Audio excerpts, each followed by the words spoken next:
I finished my modifier two-card system, and it only took me 4 hours and 7 minutes. How cool is that? So I want to talk about how I created my images for this system, and down below I'll include all the lettering and coding that I used. So let's start with the suits, because that was only 16 different images. Now, if you wanted to, you can make a code for the different suits, like diamonds would be D, hearts would be H, and so on. But the reason I didn't do that is because I didn't want to be pigeonholed on having a specific image just because it fit the code. For the modifiers of 16, but the issue I had in the past when messing with the modifier idea was that if I have similar modifiers in specific positions, so what I mean by that is the head. So I have horns, but what if I have a hat or an afro or a mohawk? And so if I have multiple modifiers that are in the same position, I'm like, okay, there's something on that person's head. Was it a mohawk? Horns? Oh, crap. That's the issue I ran into. So I want to avoid that altogether. And so not having a specific code for the combos allowed me to have more freedom and pick any image I wanted. And granted, there are some that are kind of similar, or similar in the sense that they're in the same position. So like horns right here for diamond, and then afro for heart club. Yes, they're both like on the head, right? But for me, afro is soft, it's cool, it's kind of spongy.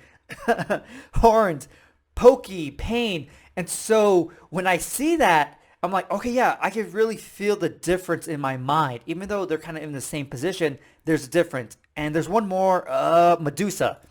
So it's not the actual Medusa person, it's her hair. Whole bunch of snakes. Okay? So that is unique in itself because like this hair is moving by itself, it's like hissing. So that's enough for me to make the distinction. And at the end of the day, it's all about what works for you.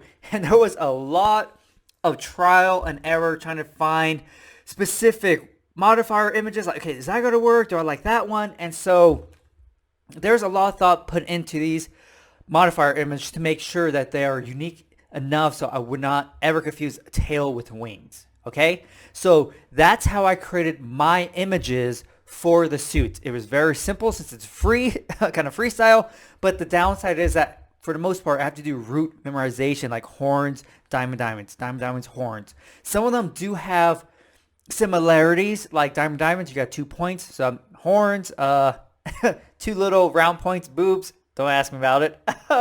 Oh, some of them claws, like why is this one claws? Not too sure. So I try to make some sort of connection in order for it to be easier to kind of translate back. But root memorization is going to be the key for this to learn all of these different suit combos. Yes, a coding system would make it a lot easier to learn since it's a way to like, oh, boxing, oh, starts with a B, so it has to be clubs. Oh, ends in a G, has to be diamonds.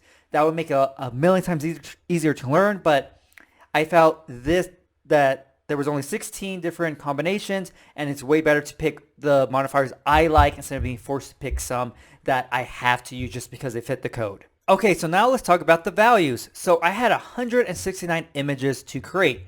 Now, I talked about how I could use my 2-digit PAO system to get the images, but I ended up not using that for a couple of reasons. So the first reason was I would have 100 people right off the bat, okay? So I would need to create 69 other images.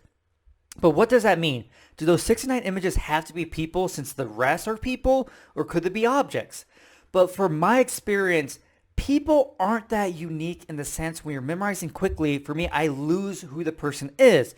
Now, unless they're very unique in appearance like Big Bird or Darth Vader, it's hard to keep track for me.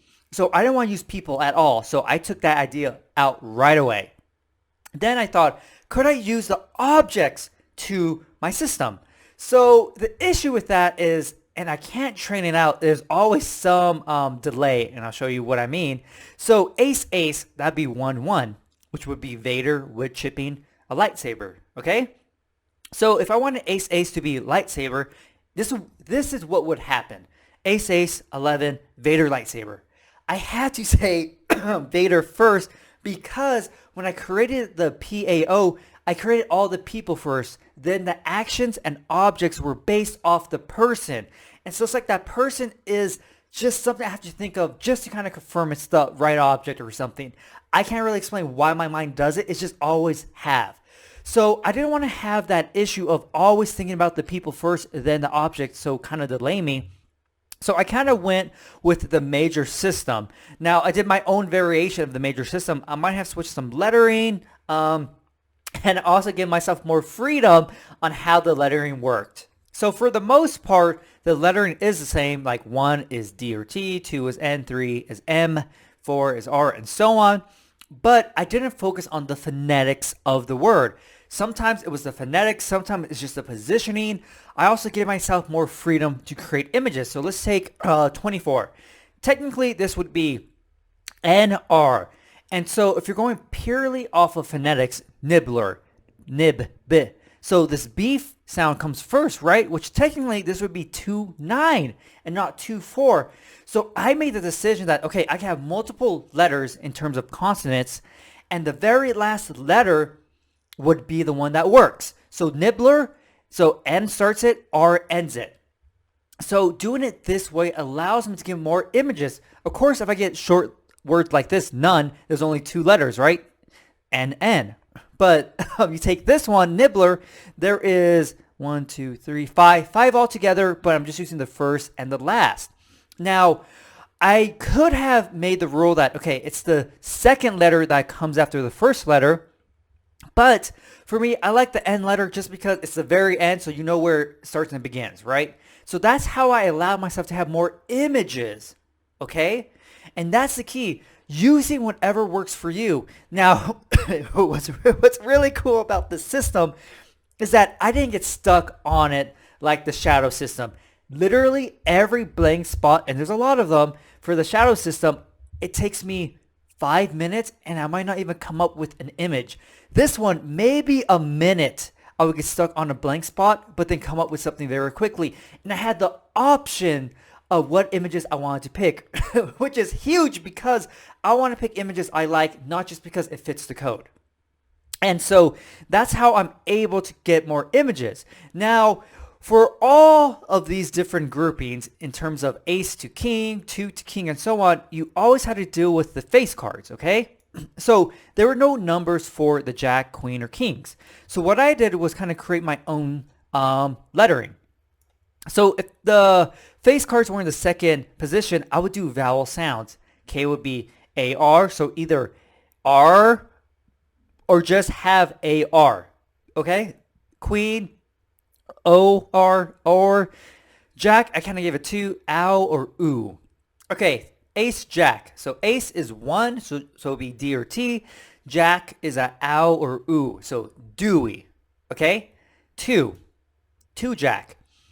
N, and the reason, so I have no letterings for W, so there's no number that has W, so I just use the first letter that actually appears in my system, so N, and then it has window. So it's making the oo sound even though it has the OW, but that's good enough for me. Same thing for the queens, Dora, OR, or Norris.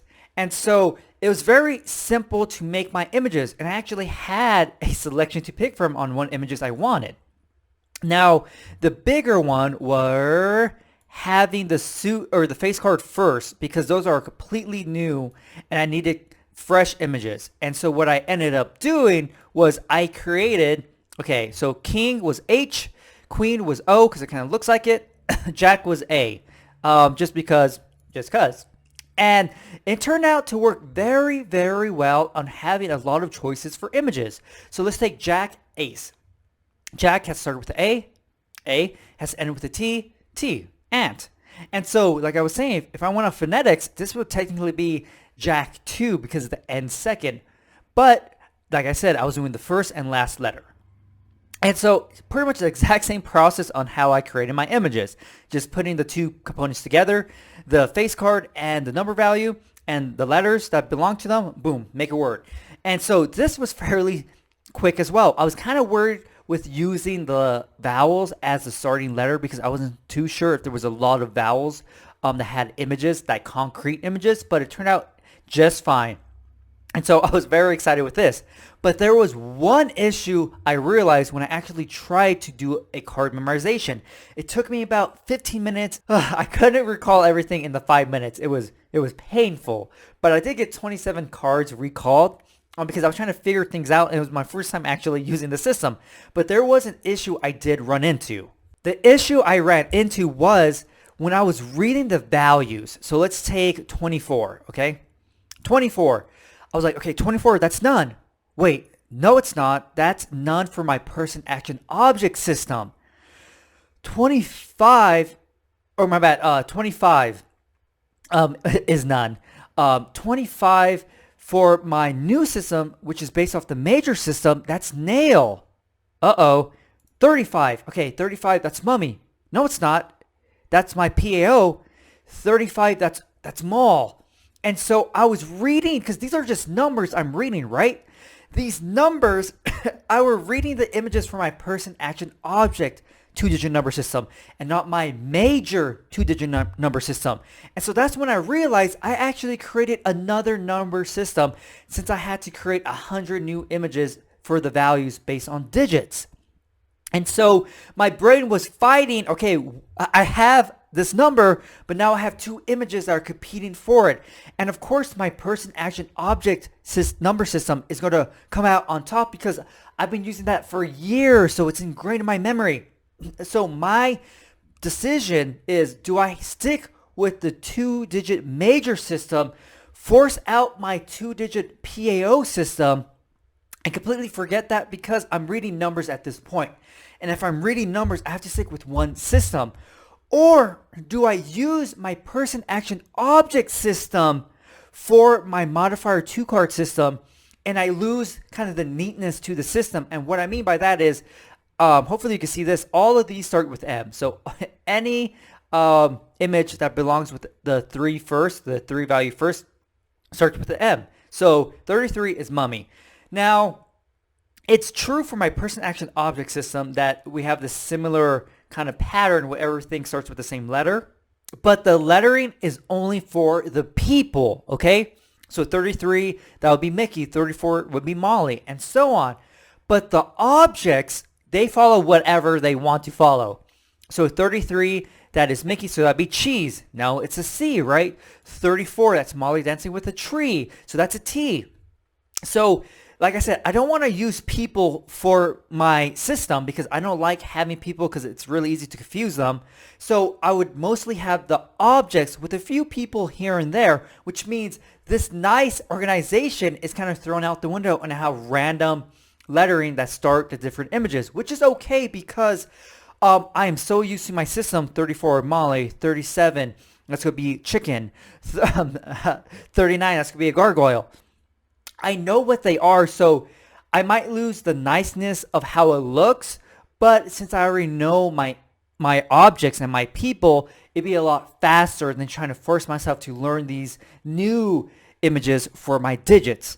So that's something I do have to come up with, and I wanted to point that out because people have so many different systems. If it's a major system or like my person action object system where I create the images based off the letter, first letter, and the vowel sound.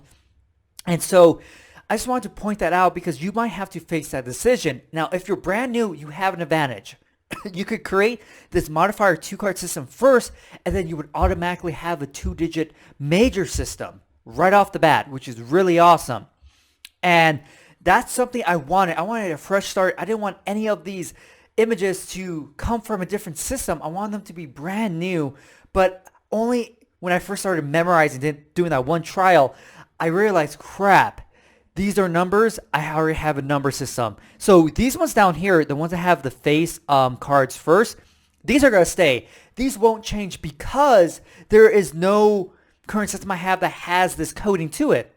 And even for the face cards in the second position, I have no images that already belong to that, which is fantastic. So I literally could just swap out my 100 digits or my 100 images for my PAO with these 100 images. So that's something I have to decide, but I figured out I might end up doing that just because, like I said, they're so ingrained, but I'll create another spreadsheet with my PAO objects and some people in the system to see how it looks, how it feels. For sure, I have a 2-card system, so I'll see how this goes, use this a while, and then I'll let you know if I continue the shadow system. But for sure, I'm going to continue the 3-digit number system, the category system. So stay tuned for videos on that because that's what this project is about, completing a card system, a 2-carded system, and maybe getting a 3-digit number system in the process. So that's some things I have to juggle, but having a 2-carded system, check. So technically, project completed, but I'll let you know on all the other progress I make for the different systems and how this specific system is going.